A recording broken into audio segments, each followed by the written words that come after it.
الأقارب عقارب، الأقارب عقارب، وهذه كلمة باطلة، وهذه تدعو إلى قطيعة الرحم. وأظن أنه يعني إبليس هو الذي نشرها بين الناس ليحدث قطيعة الأرحام بين الناس، فيوهمهم أن الأقارب عقارب، إذن ابتعدوا عنهم. والله جل وعلا يقول: وآت ذا القربى حقه.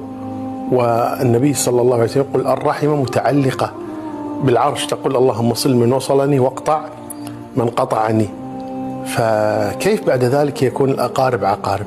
نحن لا ننكر أنه قد يكون بعض الأقارب فيهم من الشر أو الفساد، بس هذا ليس خاصا بالأقارب، هذا حتى الوالدين قد يكون فيهما شيء من ذلك، حتى الأبناء قد يكون، والبنات يكون فيهم شيء من ذلك، الجيران، الأصدقاء، زملاء العمل، كل الناس قد يكونون عقارب وقد يكونون غير ذلك.